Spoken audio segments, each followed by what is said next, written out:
it's heartbreaking when you have grown men who tough men, fishermen who call you and tears in their eyes, they lost everything. It's just tough. It's just a tough time. Our next guest grew up in New Orleans, and although he now lives in Fargo-Moorhead, he felt drawn down south to help after Hurricane Ida. Matt, thank you so much for coming in today. Thank you for letting me be here. Okay, you're one of us now. You live in Fargo-Moorhead, but you did spend quite a few years down in New Orleans. Correct. I lived down there for 10 years and just moved up here recently. So definitely a weather change for sure. Yeah, a bit of a change. Okay, so do you still have friends and family down there? When you heard about Hurricane Ida coming in, let's talk just about your first thoughts before it even hit. So, having lived there for 10 years, it's always something I'm going to watch closely because I do have a lot of friends and family down there. And I know there's going to be people impacted by those storms once they start coming into the Gulf. And so I start to watch the news more than I probably should, and just have it running 24/7 till it's passed through, just to make sure that everyone I know is safe and taken care of. So, you just recently started your own nonprofit as well. Is that why you decided to go down to New Orleans after you heard about this? Yeah, so my nonprofit's called Without End, and the dream is that every person on the planet would have access to clean water, safe shelter, and proper nutrition.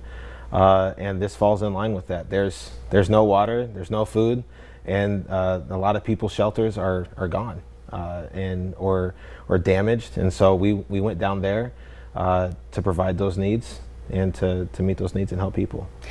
We're seeing some pictures that you shared with us that were taken when you were down there. You were down there for about a week? Yeah, I was down there for a week. And we took water, gas, generators, tarps, because there wasn't a lot of, in some of the areas we were at, there wasn't a ton of flooding, but there was a ton of roof damage, which then houses were intaking that water and creating mold and creating that damage where people are losing things. So we had tarps and we were tarping people's roofs, as well as taking gas and filling up people's generators, because without generators there's no power, and some people need assisted, have machines that help them breathe, and it's really essential for these people to live right now. Talk a little bit about what you were seeing down there as well. This had to be just heartbreaking. I mean, we watch the news, we see some of the coverage, but you were down there in it. Anything that just really struck you? Yeah, one of the first things that isn't so bad, and that was actually kind of hopeful and great to see, was the community coming out. There's a lot of organizations down there providing relief, but there's not a lot of volunteers. And so there was a lot of people just coming out, and you drive by homes and people would be feeding, just offering free meals and just cooking, and people just helping people. So that was something really good to see, and that moved me in that way, that people just coming together to meet those needs. One of the heartbreaking things I had seen was I was driving by in some neighborhoods, and I had seen this guy, house torn apart, trees in yard. I mean, it was damaged. It didn't look like there was any way you could live there, and he was just out there just cleaning up the debris, trying to get his lawn together, and just trying to piece everything back together. And that really had moved me, and so I gave him some water, offered to help, and yeah, there's just a lot of that. That's just one story among thousands. Thousands. It's a long road to recovery. Absolutely. A long way to go. When we told you about this partnership with our parent company, Gray TV and the Salvation Army, we're talking to the Red Cross later.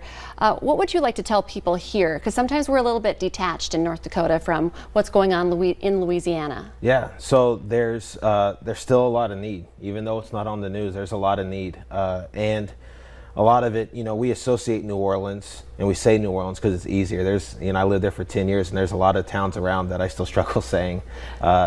But there's a lot of need out there. And I think you have people who don't have food, water, power, but it also helps with, there needs to be volunteers.